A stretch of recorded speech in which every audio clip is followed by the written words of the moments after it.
پیغمبر صلی اللہ علیہ وسلم نے فرمایا کفا بالمرء کذبا ان یحدث بکل ما سمع. بہت قیمتی حدیث ہے.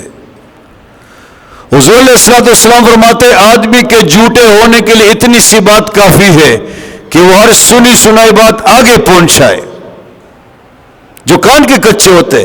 گویا آپ علیہ السلام نے فرمایا جھوٹا آدمی وہ ہے جو ہر سنی سنائی بات کو آگے کرے. آج ہم یہ دیکھتے ہیں کسی نے کسی کے متعلق بات کی کہ فلاں ایسا ہے, ہم بھی شروع ہوتے فلاں ایسا ہے نا سا, فلاں جو ہے حرام خور ہے, ہم نے بھی کہا وہ حرام خور ہے, فلاں زناکار ہے, ہم نے بھی شروع کیا فلاں زناکار ہے. سنی سنائی بات کو آگے ہم پہنچ, تحقیق کوئی نہیں ہے. بلکہ آج تو معاشرے اس حد تک پہنچ گئے نا, اس حد تک کہ سوشل میڈیا پہ دیکھتے کہ سر پہ پگڑی ہے, چہرے پہ داڑھی ہے, مولوی بنا ہوا ہے, اس کی باتیں سنتے ہیں لوگ اور لوگ اس کو آگے نقل کرتے ہیں.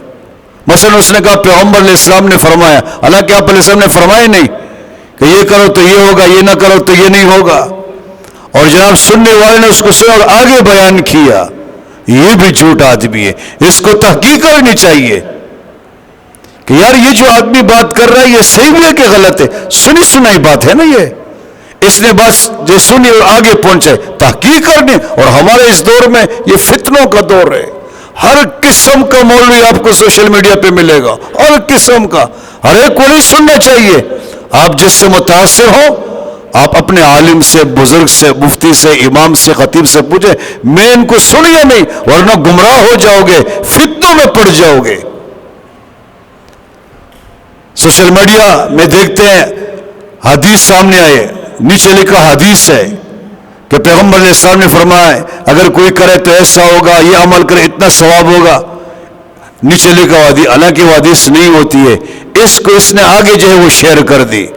یاد رکھیے پیغمبر علیہ السلام فرماتے ہیں من کذب علی متعمدا فلیتبوأ مقعدہ من النار. جس نے مجھ پر جھوٹ باندھا, آپ علیہ السلام فرماتے ہیں میرے اوپر جھوٹ باندھا, وہ اپنے ٹھکانہ جہنم میں تلاش کرے.